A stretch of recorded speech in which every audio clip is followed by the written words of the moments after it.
Hello everyone, SirMonkeySuit or Zabi here, back again with Kuroko in a basket. We are on episode 8 of season 1, and in the last episode, we beat Shinkyo pretty comfortably, and then went on to, not really showcase 3 other matches, because, Serene were expected to win, and they did comfortably on all of them. So, we're up to game 5, I believe, and I don't think we know, do we, who we're facing off against.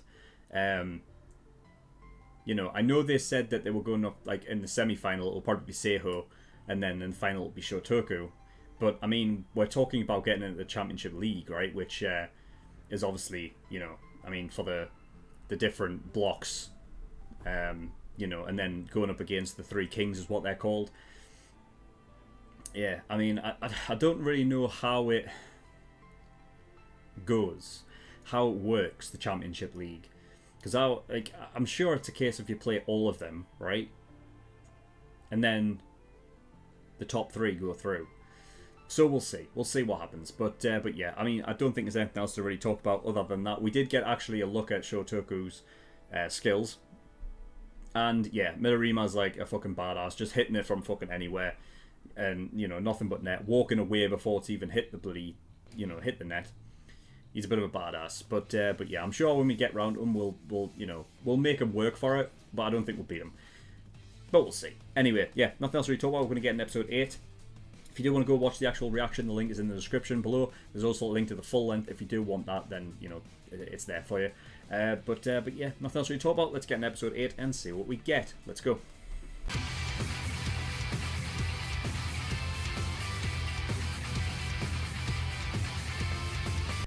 Okay, episode 8, and we are up against Seiho. So yeah, last episode I was wondering whether the next step, I guess they kind of just skipped over the last match, because they did have another one that day, didn't they? And I guess they just skipped over it. It's just like, yeah, fuck it, we won. So yeah, that's whoever they went up against didn't even get a name there.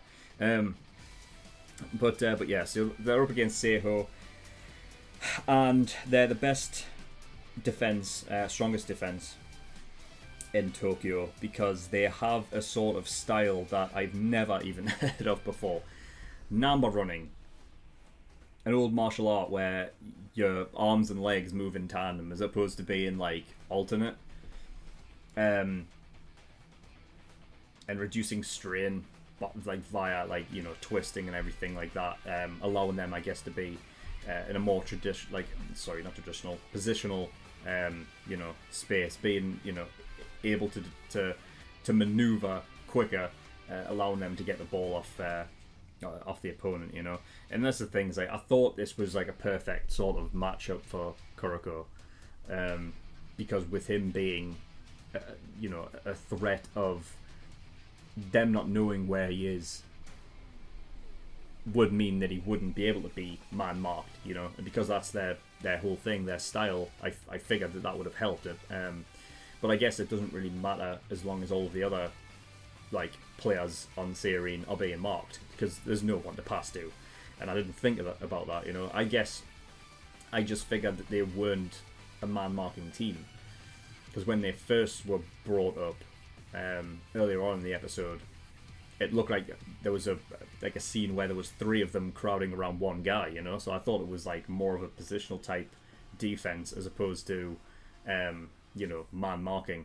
But it could be a case of they know Kuroko already, and this isn't a match where, or it isn't a team that completely loses him during the match, and they are aware of him already, because I'm sure there was one moment of that match where one of them was actually marking Kuroko. So it hasn't even worked from the outset, and it seems as though the only way that they're going to go up against Seiho and actually give them a match is through Kagami at the moment, but as Kisei and the other dude were saying, it's kind of a thing of of Kagami hitting the gas and then it rises them all. They start slowly, but over the course of the match they start getting better and better, and they get to a point where all of them are up in their game. So it'll be no different in this match. But yeah, I mean, we haven't even seen any indication of the possible strategy or idea that Hyuga pointed out, right? We've just seen that Kagami was like, you know what, I'm just gonna go one-on-one with this guy and take him on, you know. So that's all we've really seen of them putting up any kind of fight. So I'm sure that Hyuga's idea will come out all in due time, and we'll just have to wait and see about that. We've got a little bit of, we've got a tidbit, I suppose is the correct term, about basketball, which is the 5 fouls and out, and he's already given 2.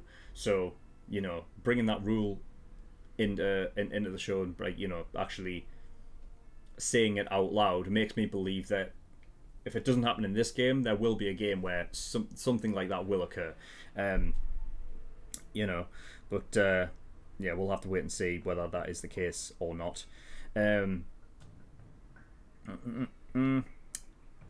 Yeah, so it seems as though it's not just a case of a one-man sort of wrecking crew in terms of Seiho, where it, you know, it's, I mean, the main guy that they talk about is Tomoki Sugawa, which I'm going to refer to as Sugawa because I don't know which one's which, like which is the first name, which is not. I'm just going to say Sugawa.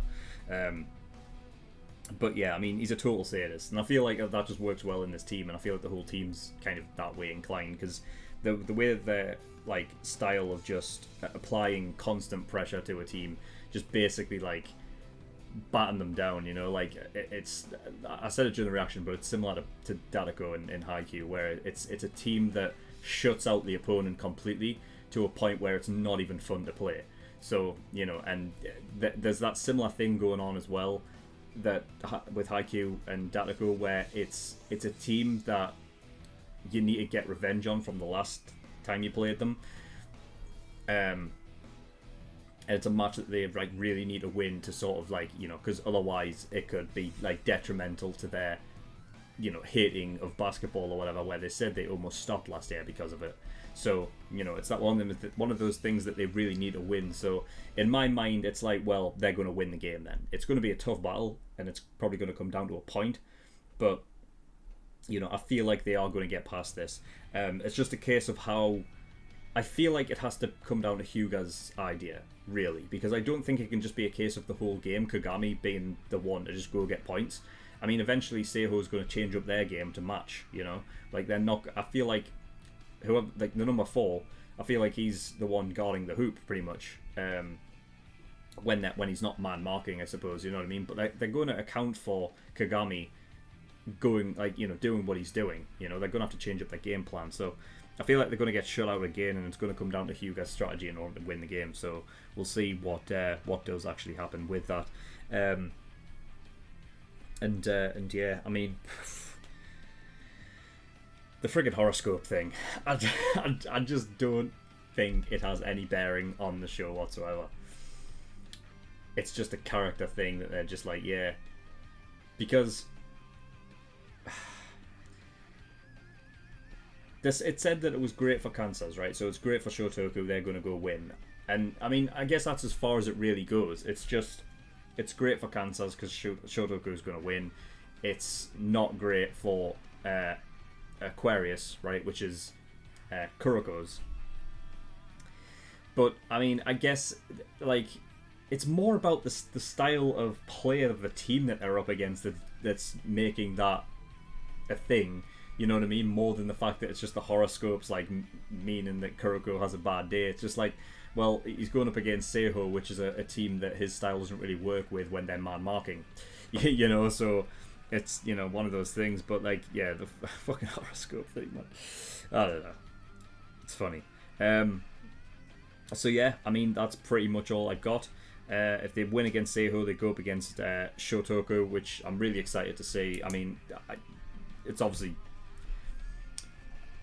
It's just one of those things, isn't it, where the best games are going to be the ones specifically against the generation of miracles, isn't it? So, yeah, I'm excited to see what happens with those matches when we finally get to them. Like I said, I think we're going to win against Seiho, so, you know, no worries there. Because I feel like it set up everything them winning against Seiho as well. Like Midorima basically, and like his mates saying that we're going up against Seiho because Seirin will definitely not win.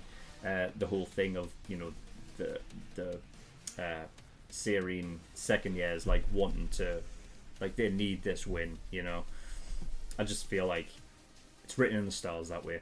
But we'll wait and see what happens next episode. But yeah, that's all I've got. So thank you everyone for watching. If you do want to gain access to episode 9 and 10 right now, you can do by becoming an early access tier patron over on my Patreon.